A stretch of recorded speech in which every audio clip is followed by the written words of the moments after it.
Rate law के हिसाब से जब हम लोग रेट लिखते हैं और उसके ऊपर जो कोएफिशिएंट आता है उसके पावर को जब हम लोग जोड़ देते हैं, उन कोएफिशिएंट को जब हम लोग जोड़ देते हैं तो उसे क्या मिलता है?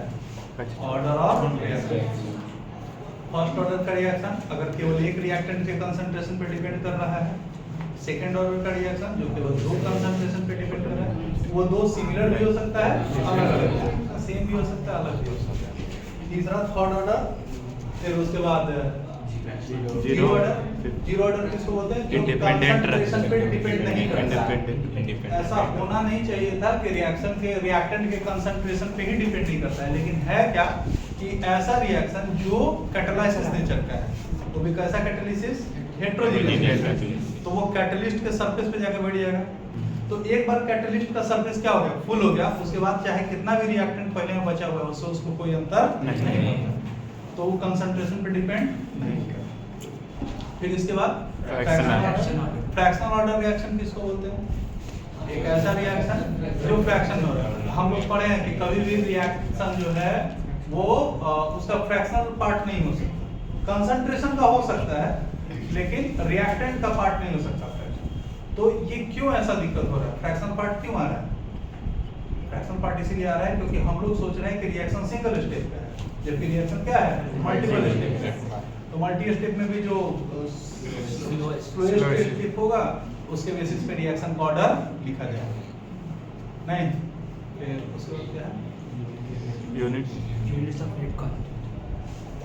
ऑफ रेट कांस्टेंट बता दिए थे। फर्स्ट ऑर्डर सेकंड ऑर्डर का रिएक्शन का रेट कांस्टेंट क्या है, ठीक है।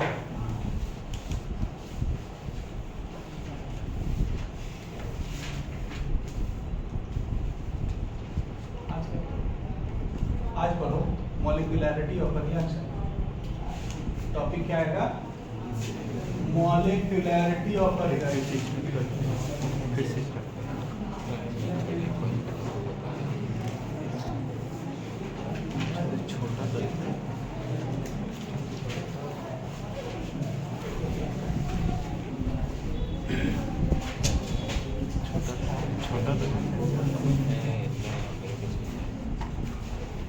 मॉलिक्यूलैरिटी ऑफ रिएक्शन ये हम लोग पढ़े थे क्या कि जब तक रिएक्टिंग स्पीशीज या रिएक्टेंट आपस में टकराएगा नहीं, जब तक रिएक्टिंग स्पीशीज यानी रिएक्टेंट आपस में टकराएगा नहीं तब तक वो प्रोडक्ट नहीं बनेगा। क्योंकि जब टकराता है तो बॉन्डिंग साइट मिलता है, बॉन्डिंग साइट मिलता है तो आपस में बॉन्डिंग करता है, समझना। तो जब रिएक्टेंट्स आपस में टकराते हैं तो दो काम होता है। एक क्या होता है? उसका एनर्जी घटता बढ़ता है। एनर्जी घटने बढ़ने के चलते क्या होता है? कोई ऐसा होता है जो अपने पीक पोजीशन पे पहुंच जाता है तो प्रोडक्ट में कन्वर्ट कर जाएगा, जो नहीं पहुंचेगा वो नहीं करेगा। तो रिएक्टेंट्स के आपस में टकराना बहुत जरूरी है। अगर वो नहीं टकराएगा तो वो कभी भी प्रोडक्ट नहीं बनाता है, समझ में आ रहा है? अब एक साथ जितने रिएक्टेंट के पार्टिकल्स टकराते हैं, एक साथ जितने रिएक्टेंट्स के पार्टिकल्स टकराते हैं, इसी को बोला जाता है क्या? Molecularity of a reaction. किसी भी रासायनिक अभिक्रिया की अनुमानिकता।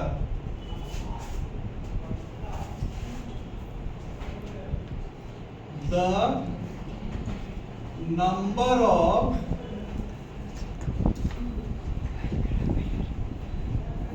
reactants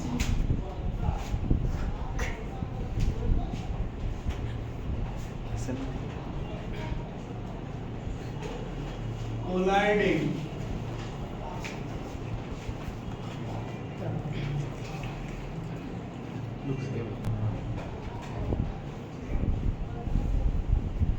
with each other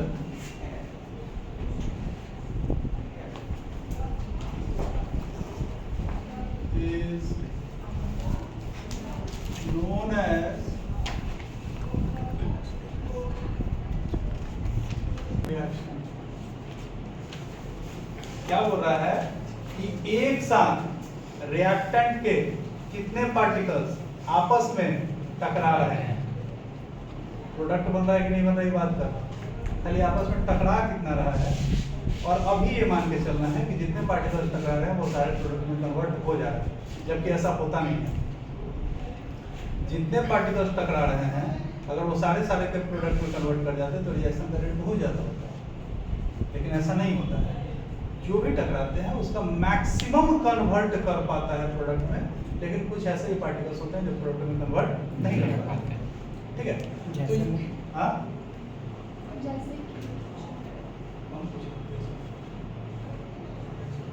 जैसे कि बताने लायक नहीं है। इसका रीजन क्या है? क्योंकि वो पार्टिकल दिखता नहीं है। अगर 500 पार्टिकल है ना तो सपोज करो 400 पार्टिकल कन्वर्ट कर गया किसमें, प्रोडक्ट में, 100 पार्टिकल नहीं किया, तो ये दिखता नहीं है। ये कैसे पता चलेगा? हम प्रोडक्ट डाले थे 5 लीटर, हमको प्रोडक्ट रिएक्टेंट डाले थे 5 लीटर, लेकिन प्रोडक्ट मिला 4 लीटर, यानी अभी भी 1 लीटर प्रोडक्ट में कन्वर्ट नहीं हुआ। और काहे नहीं किया है? तो ऐसा नहीं क्यों नहीं किया, जितना रिएक्टेंट प्रोडक्ट में कन्वर्ट करता है उतना ही प्रोडक्ट रिएक्टेंट में कन्वर्ट कर जाता है। और इस स्टेट को हम लोग क्या बोलते हैं? इक्विलिब्रियम। क्या बोलते हैं? जब रिएक्शन इक्विलिब्रियम पे हो जाता है तो हम लोग पढ़े थे क्या, इक्विलिब्रियम पे जाने पे वो प्रोसेस नहीं रुकता है, लेकिन जितना फॉरवर्ड होता है उतना ही बैकवर्ड होता है। ठीक है, तो एक साथ कितने पार्टिकल्स आपस में कोलाइड कर रहे हैं, इसी को हम लोग क्या बोलते हैं? मॉलिक्यूलैरिटी ऑफ रिएक्शन। मॉलिक्यूलैरिटी के बेसिस पे दो तरीके का reaction, types of reactions,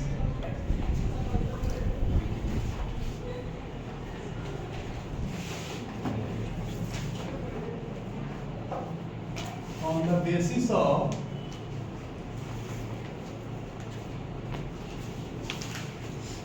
molecularity.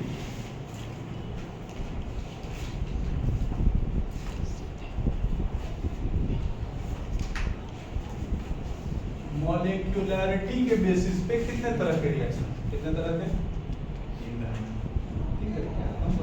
Unimolecular, biomolecular और क्या? सिंगल स्टेप, मल्टीपल स्टेप, बस। पहला कहाँ से पढ़े?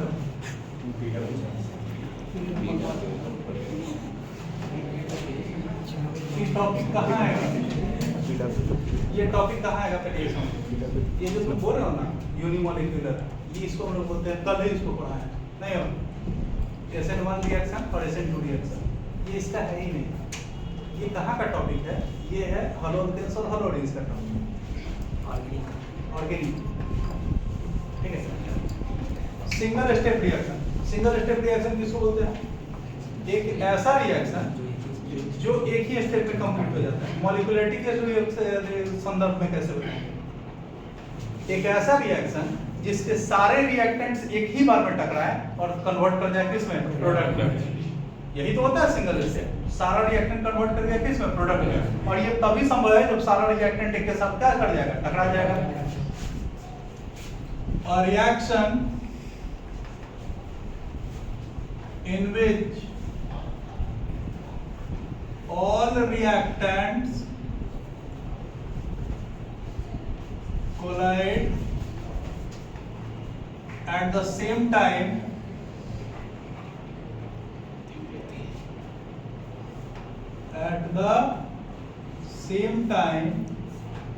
and form products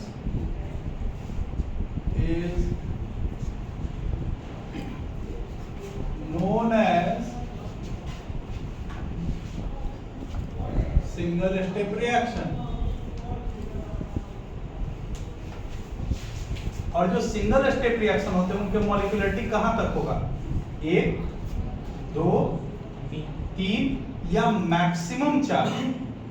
4 से ज्यादा पार्टिकल का एक साथ टकरा जाना उसका चांस बहुत कम होता है। 4 ही हो रहा है तो बहुत ज्यादा है। Molecularity of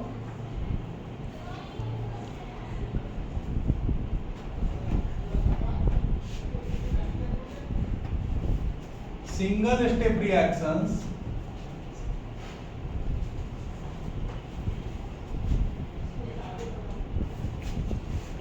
may be 1, 2 and 3 in most of the cases. In most of the cases, but in some cases also be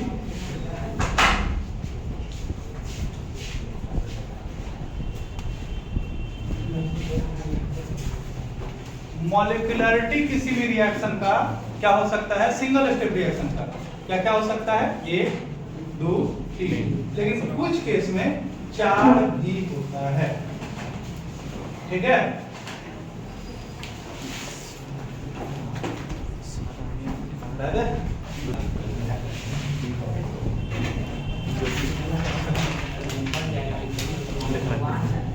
नहीं करो। NH4NO2 ये टूटता है N2 प्लस H2O। अब समझना, ध्यान देना, इसमें रिएक्टेंट क्या होगा, एक तरीके का, यानी एक ही तरीके के पार्टिकल्स आपस में टकरा रहे हैं। समझ में आ रहा है? NH4NO2 का ही पार्टिकल आपस में क्या कर रहा है, टकरा रहा है। तो इसका मॉलिक्यूलरिटी कितना,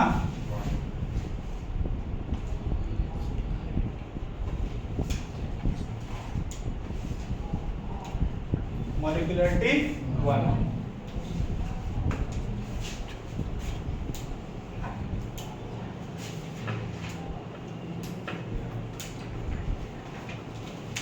HI H2 प्लस, इसका मॉलिक्यूलरिटी, कहने का क्या इसका मतलब है, 2HI, इसके कहने का क्या मतलब है, कैसे, दो बार होता है क्या, इसका रिएक्शन दो बार नहीं, 2 बार टकराने बनेगा नहीं, इसके कहने का मतलब होगा, देखो इसके कहने का मतलब क्या होगा, इसके कहने का मतलब होगा ये डिसोसिएशन तब होगा जब एक HI का पार्टिकल आएगा दूसरे HI के साथ टकराएगा। कै गो हाइड्रोजन बनेगा, 4 गो, कै गो सॉरी कै गो हाइड्रोजन बनेगा, 2 गो, कै गो हाइड्रोजन बनेगा, 2 गो। कब, जब एक HI का पार्टिकल दूसरे HI के पार्टिकल के साथ क्या कर रहा है, टकरा रहा है। ये डिकम्पोजिशन भी होगा, कॉम्बिनेशन के साथ भी होगा। कितने बार, एक बार जब 2 हाइड्रोजन, अगर एक बार में नहीं होता तो इसको सिंगल स्टेप रिएक्शन नहीं कहते, इसको फिर क्या बोलते हैं हम लोग, मल्टीपल स्टेप। बात को समझो, दिमाग में ये रखो कि ये रिएक्शन जरूर एक बार में हो गया होगा, तभी जो मॉलिक्यूलरिटी इसका हम सोच रहे हैं वो मॉलिक्यूलरिटी आ रहा है। अगर एक से जहां ज्यादा हुआ स्टेप, ये जो मॉलिक्यूलरिटी तुम सोचोगे वो मॉलिक्यूलरिटी इसका नहीं है। एग्जांपल देते हैं, समझना। तीसरा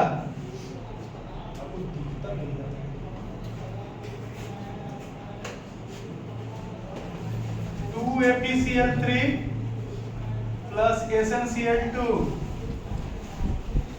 AbCl2, SnCl4, मॉलिक्यूलरिटी,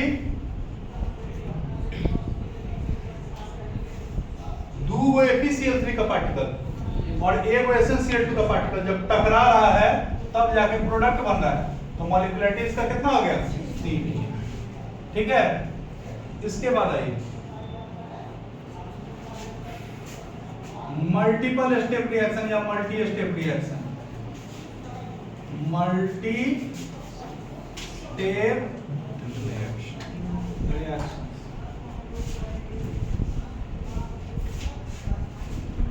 ये जो था ना, मरने की अवस्था, पूरी सब्जी एक बार में चल गया, हो गया, और ये ब्याह के भोज, एक बार पूरी सब्जी चलेगा, फिर पुलाव चलेगा, फिर मिठाई चलेगा, मतलब एक ही बार में भोज खत्म नहीं होगा। ये रिएक्शन एक बार में कंप्लीट नहीं होगा, एक स्टेप में रिएक्ट करके कुछ बनाएगा, फिर कुछ रिएक्ट करके कुछ बनाएगा, और फिर कुछ रिएक्ट करके कुछ बनाएगा, कुछ बना के कुछ बनाएगा, तब तो जाके मल्टीपल स्टेप में रिएक्शन क्या होता है, पूरा होता है। ठीक है, हाँ आइसक्रीम छोड़ दिए, तू तो तेरी धैर्य आइसक्रीमों में लियो, खेलों में लियो, तू धैर्य। हाँ आइए,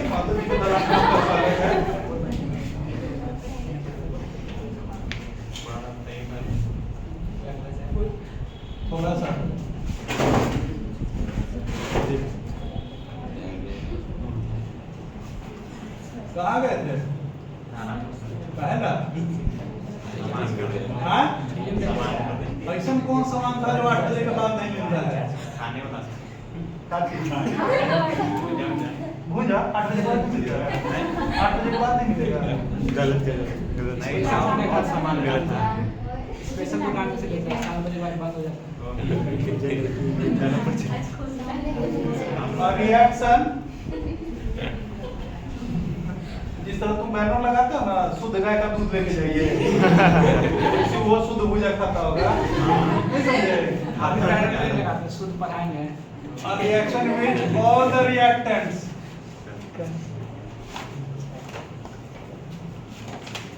may not collide simultaneously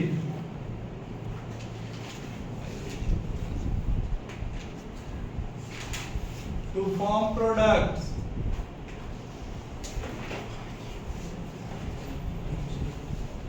is known as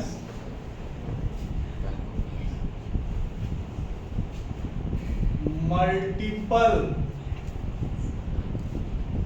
step reaction। और जब ऑर्डर का बात हम लोग करते हैं तो ऑर्डर कौन सा मल्टीपल स्टेप में ऑर्डर किसका बताते हैं हम लोग? जो स्लोएस्ट स्टेप होता है, लेकिन चाहे वो स्लो हो चाहे फास्ट हो, हर स्टेप का मॉलिक्यूलरिटी बताया जा सकता है। इस मॉलिक्यूलरिटी का स्लो और फास्ट से कोई लेना देना नहीं। एग्जांपल आइए,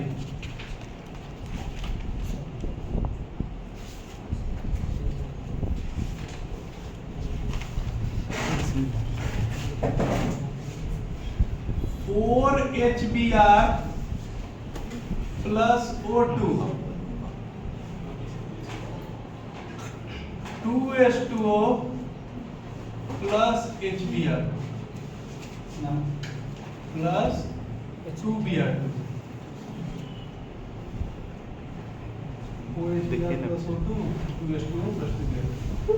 देखो, अगर इसका मॉलिक्यूलरिटी बोलते हैं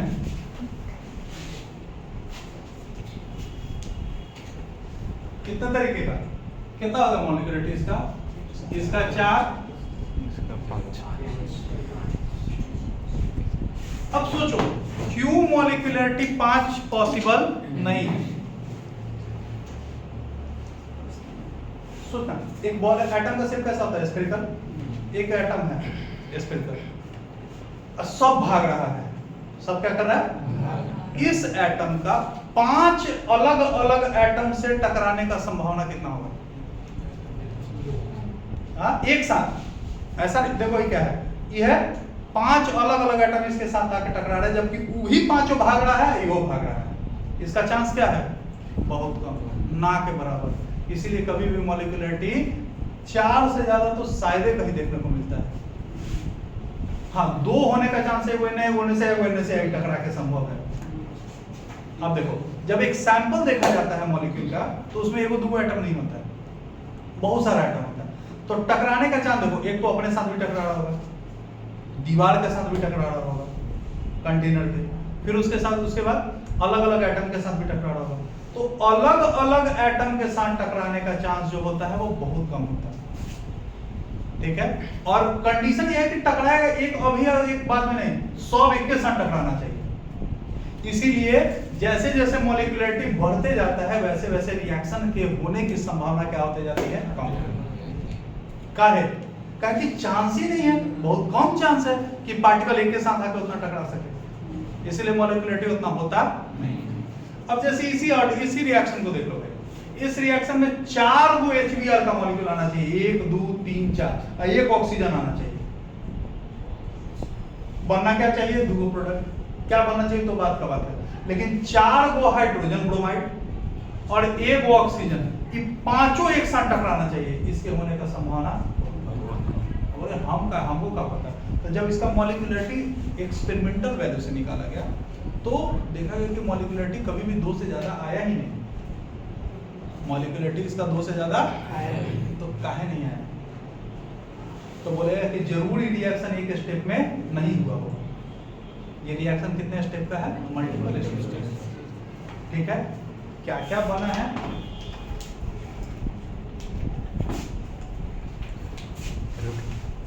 अब एक टॉपिक आता है रिएक्शन मैकेनिज्म, 11th में पढ़ा था कि डिटेल्ड स्टडी हम लोग करते हैं कि रिएक्टेंट से प्रोडक्ट कैसे बन गया। इसको हम लोग ऑर्गेनिक में पढ़ा है, बेशरम आदमी तो वो याद भी नहीं रखते।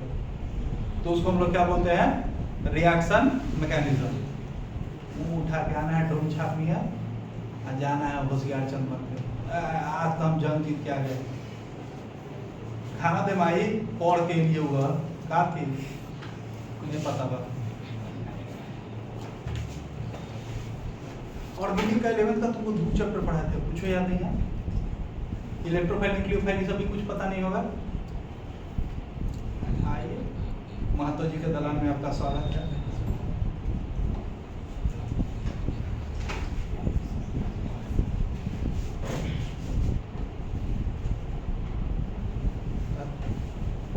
हाँ, तो रिएक्शन मैकेनिज्म क्या है? रिएक्शन मैकेनिज्म पूरी तरह थ्योरेटिकल सिस्टम है, ये एक्सपेरिमेंटल चीज नहीं है। हमको रिएक्टेंट दिखता है, प्रोडक्ट दिखता है। अब इसके बीच में क्या हुआ ये आदमी अंदाजा लगा सकता है।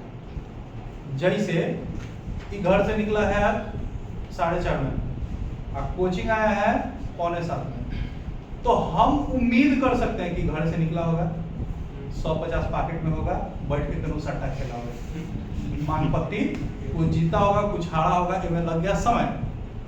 ये बता रहा है का चीज। अब देखो हम तो अंदाजा लगा रहे थे, लेकिन बाद में पता चला का कि तो मुझे खरीदे गया था नहीं, तो हमको एक्चुअल बात नहीं पता। हम लोग क्या कर सकते हैं, अंदाजा लगा सकते हैं। ये जो अंदाजा लगाना होता है इसी को हम लोग बोलते हैं रिएक्शन मैकेनिज्म। क्योंकि एक ही रिएक्शन का अलग अलग, अब हम बोले थे सट्टा खेला, उसने बोला नहीं सर गया होगा फोटो खिंचावे, कहाँ पड़ी मरीन ड्राइव। नहीं, ये भी एक पॉसिबिलिटी है, ऐसा हो सकता है। तो रिएक्शन मैकेनिज्म अलग अलग हो सकता है, एक ही रिएक्शन का अलग अलग रिएक्शन मैकेनिज्म हो सकता है आराम से। जैसे अल्कीन अल्कोहल जो होता है एल्कीन में कन्वर्ट करता है, इसका 3 गो रिएक्शन मैकेनिज्म है, एक ही रिएक्शन का, और तीनों को जो मानता है कि हाँ ऐसे हो सकता है। तो रिएक्शन मैकेनिज्म अलग अलग हो सकता है। अगर हम एक रिएक्शन लिख रहे हैं और उसका 3 अलग अलग रिएक्शन प्रोसेस लिख रहे हैं तो आप कंफ्यूज मत कीजिएगा, ये तो ऐसे बताया था, ऐसा हो सकता है भैया। आप रिएक्शन लिखिए, उसके चीजों को सेटिस्फाई कीजिए और खाली ऑर्डर कंफर्म कर लो या मॉलिक्यूलरिटी कंफर्म कर लो, तुम्हारा भी रिएक्शन मैकेनिज्म क्या है, ठीक है। जैसे HBr2 के साथ मिलके बना होगा HOOBr, इकाची है रिएक्शन इंटरमीडिएट, क्या है किसको कहते हैं सुधांशु? सुधांशु कहते हैं लोग, मैं तू छोड़, तू बोले बताओ रे रिएक्शन इंटरमीडिएट किसको बोलते हैं?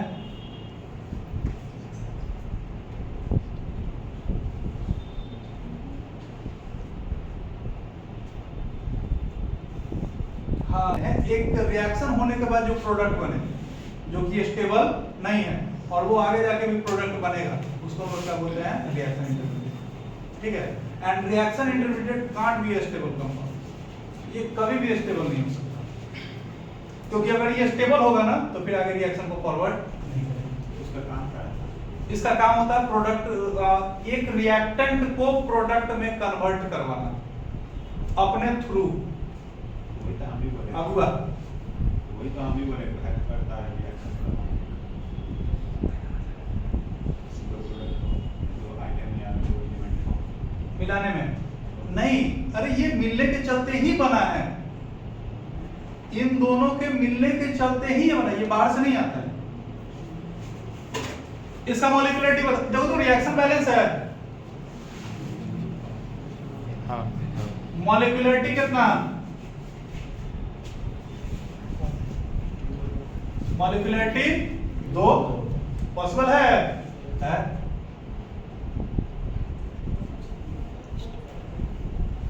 HOOBr रिएक्ट करेगा HBr के साथ, बनेगा HBrO।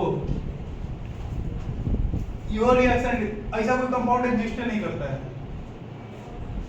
इसका मॉलिक्यूलर रिएक्शन बैलेंस है ना, मॉलिक्यूलरिटी कितना, 2, और स्टेप 3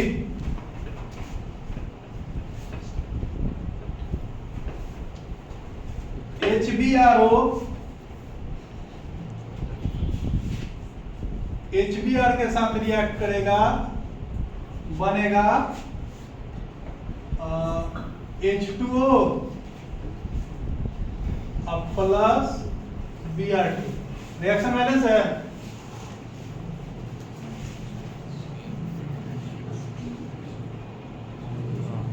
नहीं बड़ा बैलेंस है, 2 से गुना कर दो, 2HBrO plus 2HBr 2H2O plus 2Br2। इन सारे रिएक्शन को जोड़ो, HBr और 2HBr कितना हो गया, 4HBr, फिर H डबल O Br, फिर O2, प्रोडक्ट में बोलना, फिर क्या है 2HBrO, अरे इधर ये भी है ना 2HBrO, फिर इधर क्या है 2H2O और फिर 2Br2। ये दोनों से कट गया, क्या हो गया 4HBr प्लस O2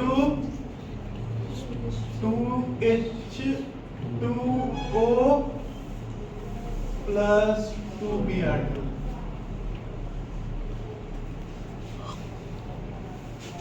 ठीक है, इसका मॉलिक्यूलरिटी कितना,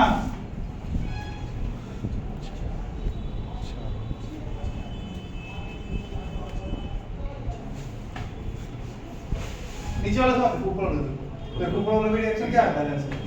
तो हम लोग को क्या समझ में आया कि जो हम लोग सोच रहे हैं कि मॉलिक्यूलरिटी कितना आएगा, 5 आएगा, 5 नहीं है, क्या है, सब स्टेप का, अलग अलग स्टेप का इसका मॉलिक्यूलरिटी कितना है, 2। समझ आ रहा है, यानी ये सिंगल स्टेप का रिएक्शन हुआ,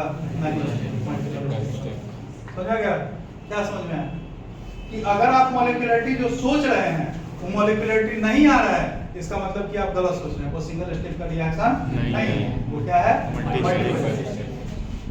ठीक है, चलो ये हो गया। एकड़ा बाद आप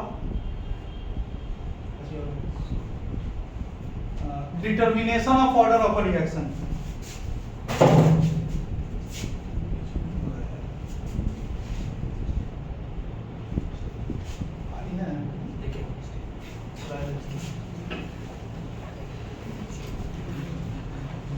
Determination of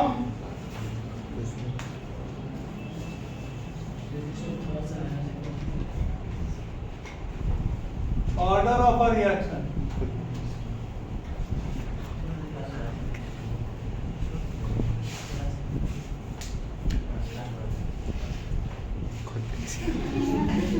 उसके बाद आओ, अच्छी हो गई determination of order of a reaction.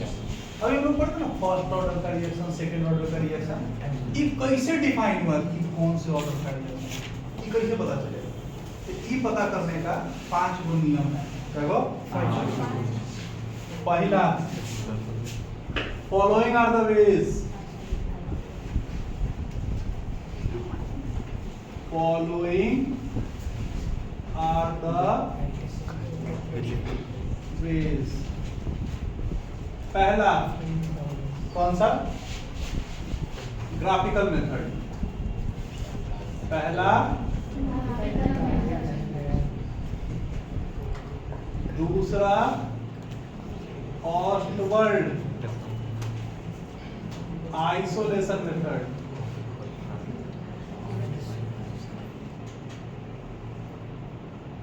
Ostwald isolation method, तीसरा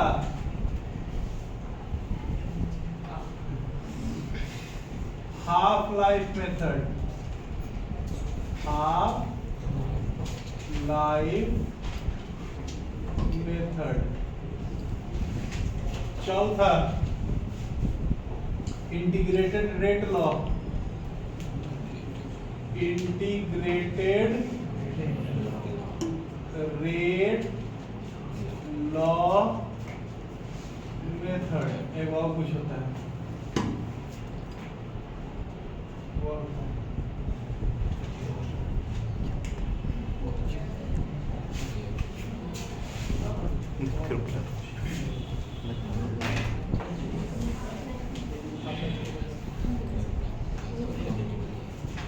इनिशियल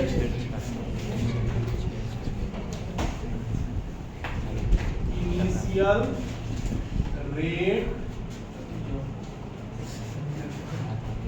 आपको पढ़ना कौन सा है?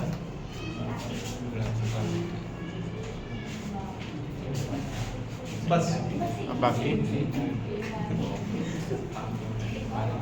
सब दिया हुआ सब पढ़ना है केवल। इंटीग्रेटेड रेट लॉ मेथड, आपको यही केवल मेथड पढ़ना। इसमें यूज आएगा इंटीग्रेशन का। किसका यूज आएगा? इंटीग्रेशन। अभी तो बादल वाले पूरे पढ़ रहे हैं। नहीं, थोड़ा सा एक टॉपिक आएगा, बता दें। For zero order reaction, for zero order reaction अच्छे समझ मिलेगा, इसलिए क्योंकि चाहे सीबीएसई वाले हो या बिहार बोर्ड, सीबीएसई वाला 3 बार 4 बार इस क्वेश्चन को पूछा है, और बिहार बोर्ड में तो कई बार पूछा होगा ये उनको भी। ठीक है, 10 बार से ज़्यादा वेरिफिकेड है। Prove that half life of a first order reaction is 0.693 by k। ठीक है, चलो फॉर जीरो ऑर्डर रिएक्शन कैसे निकालेंगे? Rate of reaction, rate of reaction अगर इंस्टैंटेनियस रेट से लिखे, ऐसे लिखो, इंस्टैंटेनियस रेट, इंस्टैंटेनियस रेट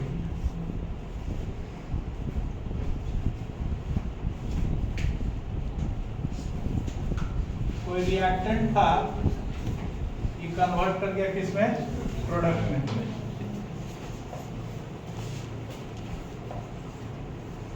इसका इंस्टैंटेनियस रेट क्या लिखाएगा?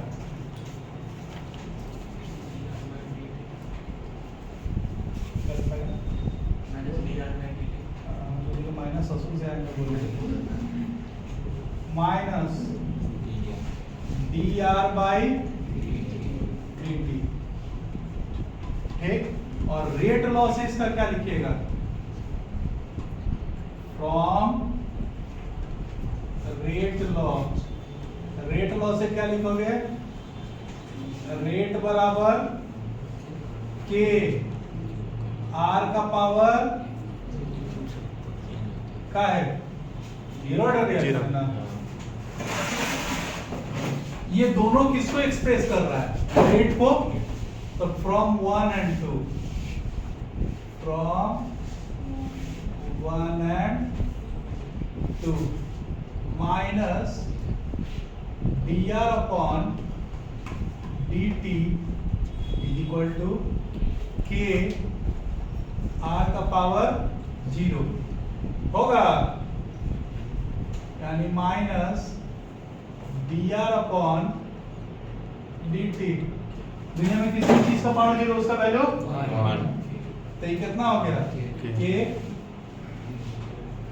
Minus dr is equal to k dt। तो dr is equal to minus k dt। Integrating both sides, integrating both sides. अगर दोनों और इंटीग्रेट करोगे तो क्या होगा? इंटीग्रेशन का साइन यही होता है ना, डी आर माइनस के डी टी। ठीक है, देखो अब dx का इंटीग्रेशन कितना होता है x, dx का इंटीग्रेशन और dx का डिफरेंशिएशन 1,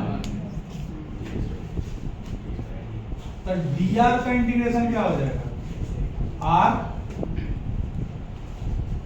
और dt का t, अब प्लस इसमें कांस्टेंट डाल दो c, कांस्टेंट डालते हैं ना हम लोग c,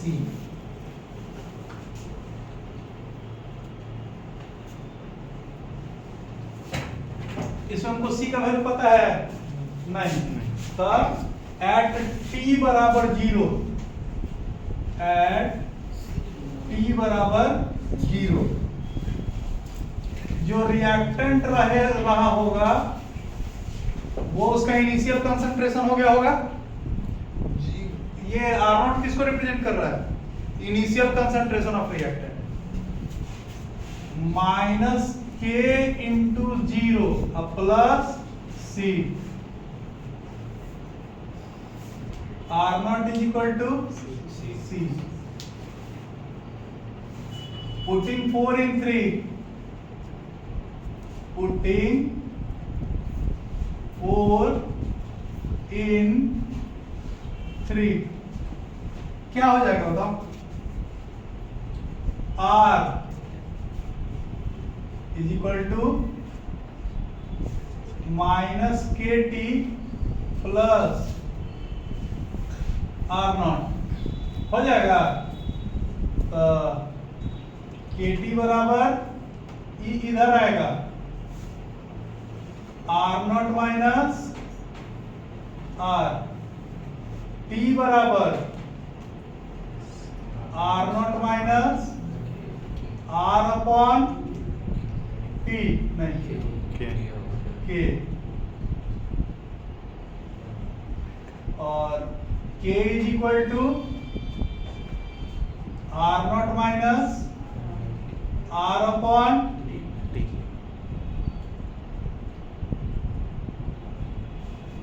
R0 का मतलब इनिशियल कंसंट्रेशन, R का मतलब फाइनल कंसंट्रेशन, K का मतलब रेट कांस्टेंट और T का मतलब टाइम। ठीक है, अब देखो यहां से एक बात समझना, कहां समझोगे?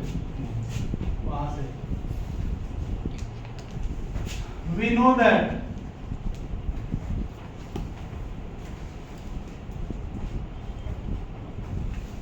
equation of a straight line, equation of a straight line, equation of a straight line क्या होता है? y is equal to mx plus c, y represent करता है y एक्सिस को, m रिप्रेजेंट करता है स्लोप को, x रिप्रेजेंट करता है x एक्सिस को, c रिप्रेजेंट करता है इंटरसेप्ट को। ठीक है, अब देखो अगर इसको इक्वेट कर रहे हैं इससे, r is equal to minus K T plus R0, y m x c, इसका मतलब होगा अगर जब आप एक ग्राफ बनाएंगे तो y की जगह कौन हो जाएगा? r, x एक्सिस पे t, और ये ग्राफ इंक्रीजिंग है कि डिक्रीजिंग है? कैसा ग्राफ है? डिक्रीजिंग ग्राफ है। कैसा ग्राफ है? तो इसको आप डिक्रीजिंग बनाइए। ठीक है, इस y एक्सिस पे जो कट होता है इसी को बोला जाता है इंटरसेप्ट। क्या बोला जाता है? तो बवर इसका स्लोप हो गया माइनस के बराबर। स्लोप कितना के बराबर हो गया? इसका वैल्यू आपको देगा। ठीक है, और इसका इंटरसेप्ट होगा, देखो ये जो दूरी कहलाता है ना, यहां से लेके यहां तक, इसी को हम लोग क्या बोलते हैं? इंटरसेप्ट। इसका वैल्यू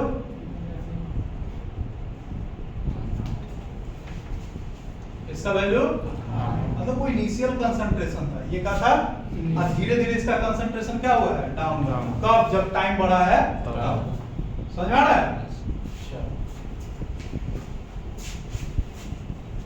हाफ लाइफ। टॉपिक क्या आता है? Half life.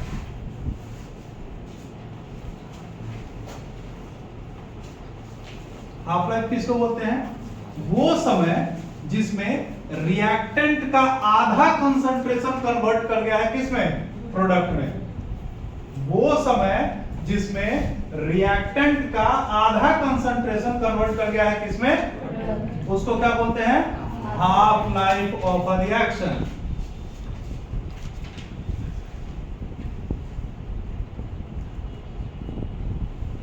The time in which half of the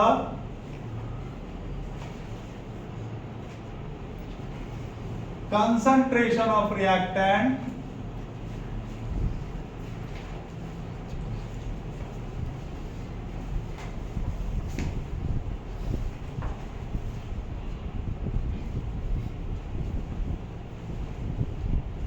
get converted into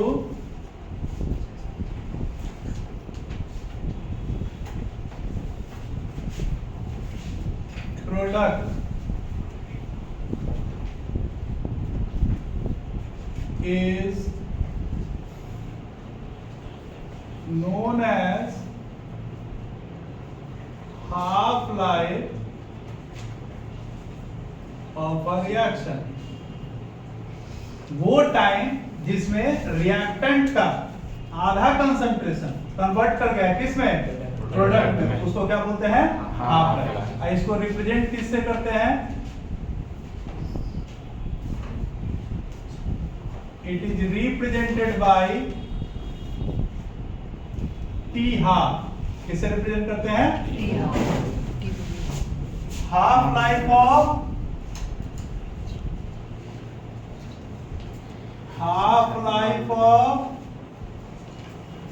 zero order reaction.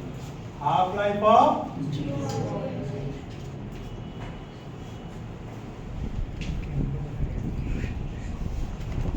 Zero order reaction का हाफ लाइफ क्या होता है? समझना। इनिशियल कंसंट्रेशन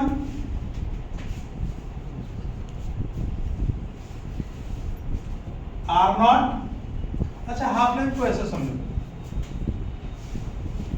मेरा उम्र है, इंसान का नॉर्मल उम्र कितना होता है जीने का? 70 जी का है? 90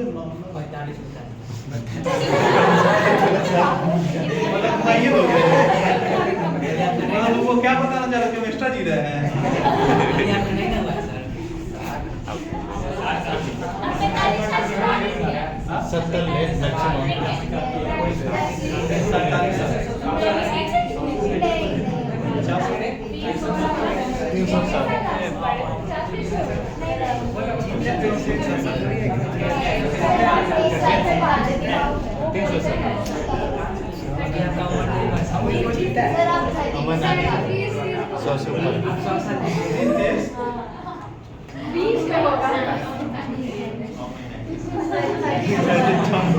चलो देखो, एक आदमी का मोटा मोटी उम्र मान लो 65 साल 66 साल, अब आधा लाइफ अपना जी ली, अब तुरंत जिएंगे, अगस्त में मेरा आधा लाइफ हो जाएगा।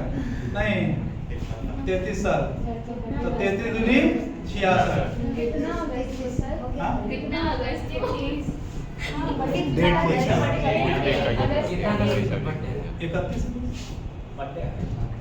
नहीं, धरती पे अवतरण दिवस। मनहूसियत के देवता तुमको नहीं पता है? तुम देख लो 31 अगस्त 1989 तुम देखोगे बाबा रे, तो देखोगे तो दिन था, जानते हो कौन सा? देखो, इस ब्रह्मांड में जो भी मेरे साथ हुआ गुरुवार को, बीफे को मेरा जन्म, बीफे को पैर का एक्सीडेंट, बीफे को औरत आके धक्का मारी थी। बीफे को तुम देख लो 27 जनवरी बीफे की नहीं है। और अगर हमको मरना होगा तो बाकी 6 दिन तो हम नहीं मरेंगे। If I will die, that day will be buffet. Yamraj क्या करने को बोलेगा? वो बोलेगा अभी अभी buffet है, अरे तुमको नहीं मार सकते, नहीं समझे? विष्णु जी का हाथ में प्रकोप है। अरे किसी को पंडित बैठा है। मैं कौन सा उनकी गर्लफ्रेंड को लेके भागा है कि वो कोई मजबूत है? छोड़ देता है। चलो हाँ सर अदिति आपसे पार्टी का उम्मीद कर रही है। उम्मीद पे दुनिया कहाँ है? आप 15 को आने वाला है, हम भी मुँह छान के बैठा है, हम भी देखेंगे।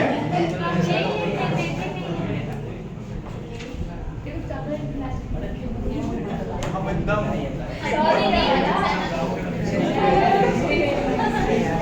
मैं ट्रिक फॉर टैग में विश्वास रखता है।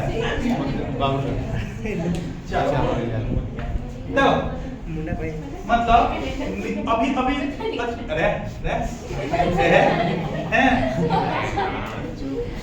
काजी बोल रहा है कि अच्छा हाफ लाइफ का मतलब क्या होगा? मेरा आधा लीवर, आधा किडनी, आधा हार्ट काम करना बंद कर दिया, मतलब यही होता ना। हाफ लाइफ मतलब आधा जिंदगी में जी लिया, आधा जिंदगी में आधा ही खत्म हो गया, अब आधा जीना है नहीं। 2 दिन में खाता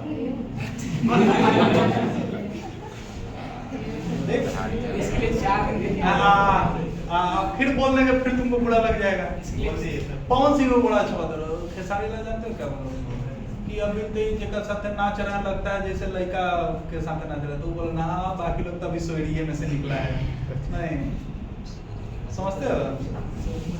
समझते हैं। समझ गया? खाली तो यही समझ में नहीं आया, बाकी का हर बात समझ में आ जाता है।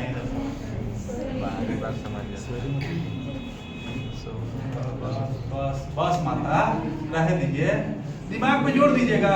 हिप्पोपोटामस का दिमाग ये किस होता है? हमने क्या किए हैं? तो हम तो हिप्पोपोटामस बोले, अरे पागल। हमको बोले तो अब हमने आपको हिप्पोपोटामस से समझ गए। हम आपको तो चिंपांजी बोलते हैं ना। तुमको बोले अदिति को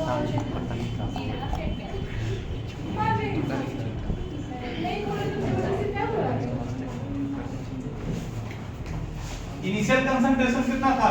R0, फाइनल कंसंट्रेशन R0/2 नहीं हो गया आधा। ये फॉर्मूला पर रख दोगे तो काम नहीं हो जाएगा। K बराबर कौन टक पे दे रहे? कहां पे कट करेगा? आपका काम बजेगा। आपका भी बजेगा। हम सही में नहीं कुछ किया। हां ऐसे मुंह से ना पीछे से कोई कर रहा है, तुम कर दो। R0/2 अपॉन कितना? अरे नहीं नहीं, T हाफ बाई K नहीं, तो T हाफ बराबर कितना हो जाएगा? इधर कैल्शियम कितना आएगा? 2R0 माइनस होगा, तो T half is equal to 2R0 में से R0 जाएगा तो कितना होगा? R0 upon 2K। इसका मतलब कि जो half life of zero order reaction होता है वो इनवर्सली प्रोपोर्शनल होता है किसके? रेट कांस्टेंट के, और डायरेक्टली प्रोपोर्शनल होता है किसके? कंसंट्रेशन के। ठीक है, it means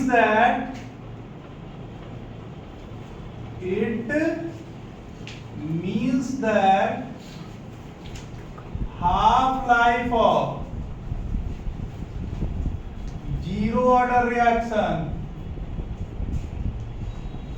depends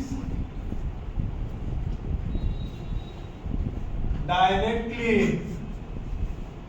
on concentration of reactant and inversely upon किसके ऊपर? रेट कांस्टेंट के ऊपर। ठीक है, रोक दो भाई। First order reaction, for first order derivative. R जो है वो कन्वर्ट कर रहा है किसमें, टी में। इसका इंस्टैन्टेनियस रेट, इसका इंस्टैन्टेनियस रेट कितना होगा, माइनस dr अपॉन dt, और फ्रॉम रेट लॉ,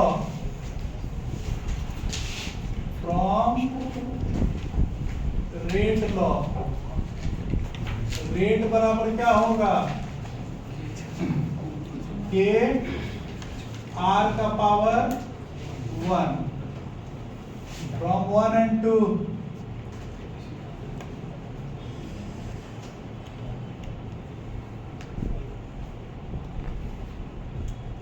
क्या हो जाएगा, minus dr upon dt is equal to K R होगा, इंटीग्रेटिंग बोथ साइड्स, नहीं रुक जा, dr upon r minus K dt, integrating both sides, integrating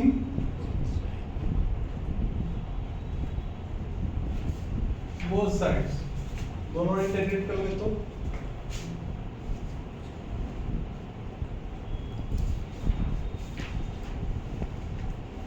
dr by R is equal to,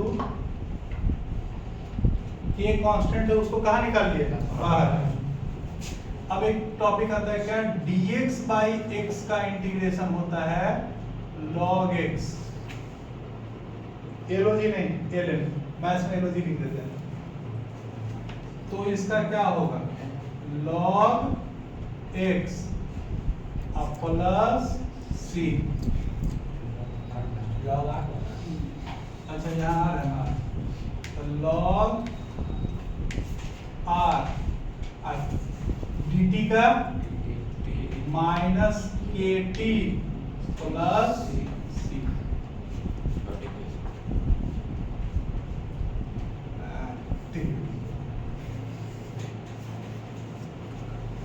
T का value हमको नहीं पता है, नहीं सी का वैल्यू हमको नहीं पता है।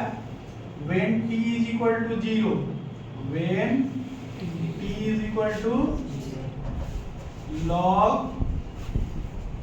r naught माइनस के इंटू 0 प्लस सी, कितना हो जाएगा, log r naught is equal to c, putting 4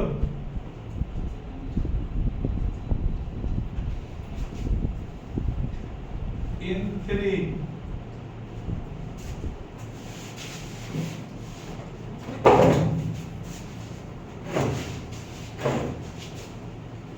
क्या हो जाएगा, log r minus K T plus log r not हो जाएगा, के टी बराबर log इधर आएगा r not minus log r। अब वो क्या कहता है कि log n बराबर होता है 2.303 log बेस 10, ठीक है। तो kt बराबर इसकी जगह लिख सकते हैं 2.303 log r not minus 2.303 log r, के बराबर 2.303 कॉमन क्या जाएगा, log r not minus log r upon t।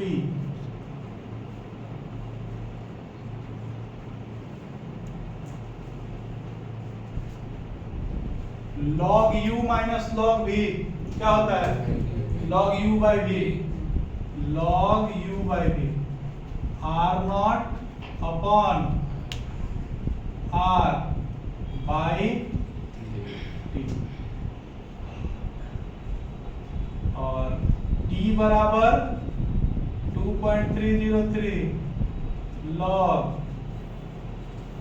r naught upon by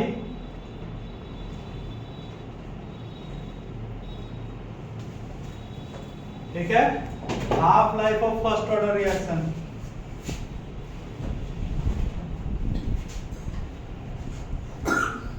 half life of 2 minute का टॉपिक है। First order reaction, first order reaction का हाफ लाइफ कितना होगा? क्या होगा? इनिशियल कंसंट्रेशन कितना? इनिशियल कंसंट्रेशन कितना? R naught, final concentration R naught upon 2, नहीं तब टी हाफ बराबर क्या हो जाएगा? 2.303 log आर नॉट, ऊपर तो आर नॉट और नीचे फाइनल कंसंट्रेशन। फाइनल कंसंट्रेशन कितना है? Are not by 2 by K, तो T half is equal to 2.303 log 2 R naught ऊपर हो जाएगा अब बाई आर नॉट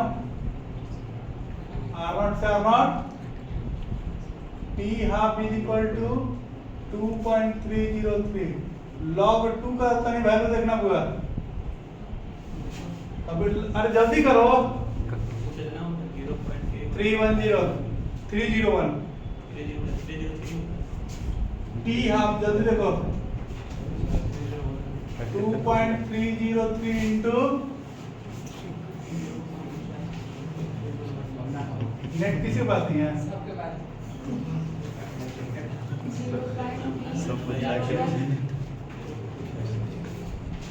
अब जरा 2.303 को 0.301 से गुना कर लीजिए।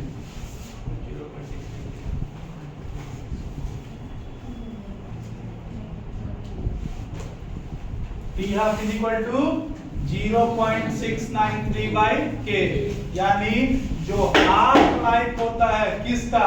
फर्स्ट ऑर्डर करिए, इसमें कहीं कंसंट्रेशन है? वो कंसंट्रेशन के ऊपर डिपेंड नहीं करता है। Half life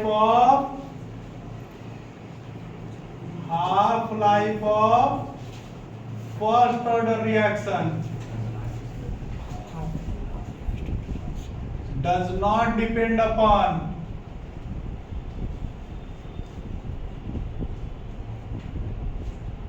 concentration of reaction,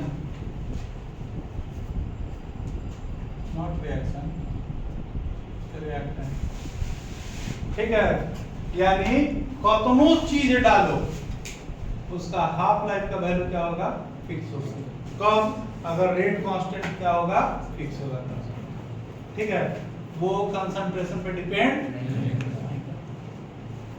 ठीक है।